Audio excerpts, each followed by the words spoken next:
Bonjour Stéphane Le Foll. Bonjour. Nous allons dire un mot du Parti Socialiste, mais d'abord, bien sûr, 3 morts dans l'autre, des épisodes climatiques de plus en plus violents, on le constate. La semaine dernière, c'était le Var, on pourrait parler de la Floride, on aurait pu parler de Majorque aussi ce matin. On a le choix, continuer à payer les dégâts et assumer un bilan humain de plus en plus lourd, ou prévenir. C'est ça Je crois question qu'on n'a qui pas est le posée. choix. Il va falloir prévenir. Et puis surtout, anticiper et lutter contre le réchauffement climatique. Plus la Terre se réchauffe, plus l'énergie qui est disponible pour avoir des catastrophes est grande. Donc le lien aujourd'hui entre ces grands problèmes climatiques et le réchauffement est fait. Il faut à la fois s'adapter, donc prévenir, Vous investir. le faites au niveau local, par exemple ? Oui, il y a eu déjà des investissements qui ont été faits pour lutter contre les inondations. Il y a la prise en compte, bien sûr, de cette éventualité. Mais là, ce qui se passe dans l'Aude aujourd'hui, c'est une concentration pluvieuse sur des zones urbanisées qui vont faire que les lits des rivières vont déborder, mais à des niveaux qu'on n'avait pas anticipés il y a 10-15 ans. Donc de toute façon, on est dans une course sur laquelle l'adaptation est absolument nécessaire. Mais le travail de fond, il est à conduire sur la question environnementale et la lutte contre le réchauffement Et on a climatique. l'impression que sur la question de l'urbanisme, c'est déjà trop tard. Mais quand vous avez des villes qui sont des villes qui existent depuis plusieurs dizaines, voire centaines d'années, c'est vrai que c'est difficile de dire on va changer de place. Bon, donc il faut être capable de s'adapter, mais en même temps, les fréquences et les intensités de ce qui se passe aujourd'hui sont telles que anticiper le maximum est extrêmement difficile aujourd'hui. Il faut aller aujourd'hui. au-delà de la prise de conscience. Message que vous pouvez adresser ce matin au gouvernement, puisqu'on est en plein remaniement. Il paraît que c'est pour aujourd'hui, pour demain ou pour après-demain.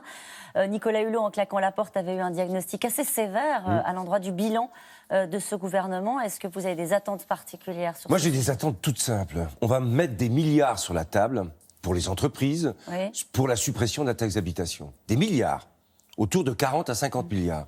Ces 40 à 50 milliards devraient être, à mon avis, investis pour ce qui concerne l'habitation, dans l'isolation des bâtiments.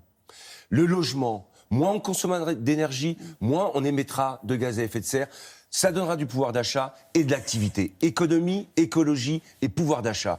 Sur les entreprises, j'entendais ce matin en venant, 18 à 20 milliards. Il faudrait mieux les mettre dans l'efficacité énergétique des entreprises. Moins elles consomment d'énergie, moins on pollue, plus elles sont efficaces, plus elles sont compétitives, plus il y a de l'emploi. Économie, écologie et sociale. Vous êtes converti à l'écologisme Moi, quand j'étais Foll ministre sur l'agroécologie, j'ai suffisamment eu de débats. Tous les 5 ans pendant lesquels j'ai été ministre, j'ai porté. Et je voudrais juste raconter cette anecdote. Quand j'ai commencé, j'ai été élu à 23 ans. C'était après un remembrement. Et pendant 10 ans, on a planté des haies dans mon village. Est-ce que vous pensez que le suspense a assez duré ?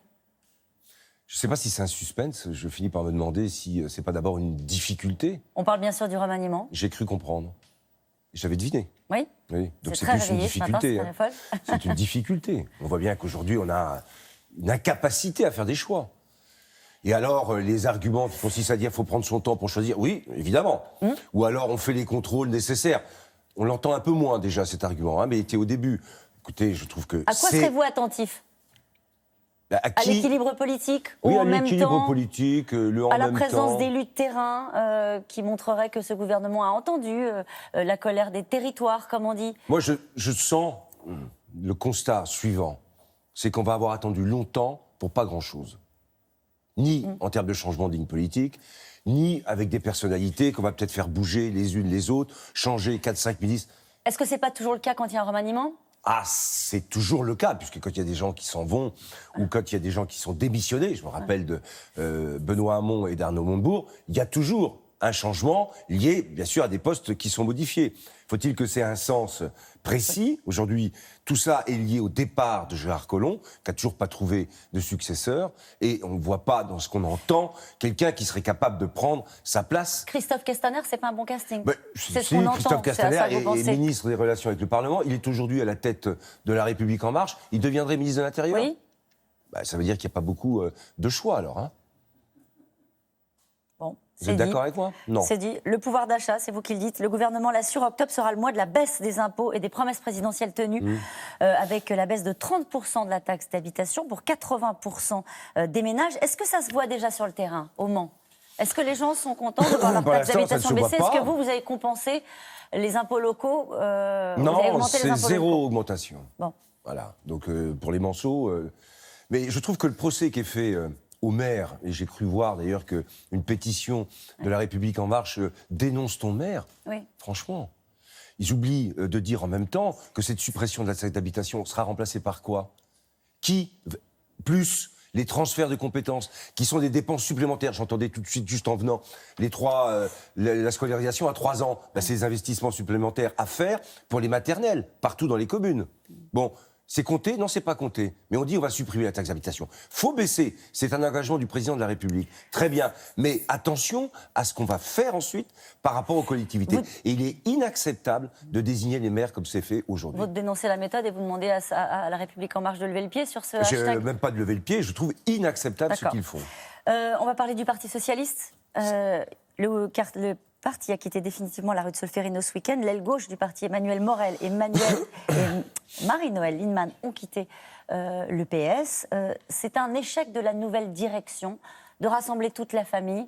Qu'est-ce que ça veut dire quand deux personnes, Emmanuel Morel, il avait obtenu 19% au dernier congrès, c'est pas rien, il quitte le Parti Socialiste? Ça veut dire que d'abord, Emmanuel Morel, comme Marie-Noëlle Lienemann, si je prends Marie-Noëlle Lienemann, elle était avec Jean-Luc Mélenchon il y a 30 ans. Bon, donc on est sur des personnalités politiques qui ont une ligne politique qu'ils ont toujours défendue, jusqu'ici dans le Parti Socialiste, laissant justement croire que c'était le Parti Socialiste qui était capable de leur apporter aussi en termes d'élections et de mandats les éléments qu'ils recherchaient.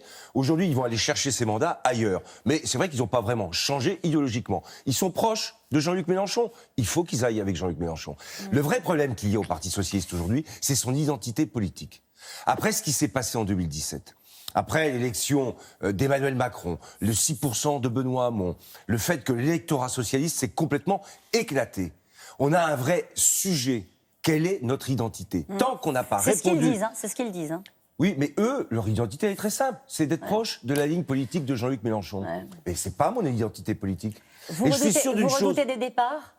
Non, il y en a. J'entendais le maire de la Seine, qui était à la gauche socialiste. Hein, je le connais bien, d'ailleurs. C'est quelqu'un de très sympathique. Enfin, il a toujours été sur cette ligne-là. Vous êtes en train de dire que c'est une clarification qui était nécessaire? C'est une clarification qui est nécessaire. Et ceux qui prennent la responsabilité ont au moins ce mérite. Après, à nous de clarifier notre propre identité.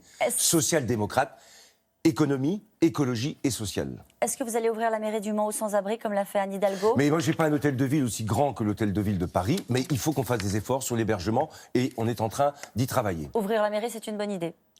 C'est une responsabilité qui a été prise par Anne Hidalgo. C'est une idée pour répondre à une urgence. Ça ne pourra pas être partout pareil, mais il y a une urgence et il faut être capable de la traiter. Merci beaucoup Stéphane Le Foll.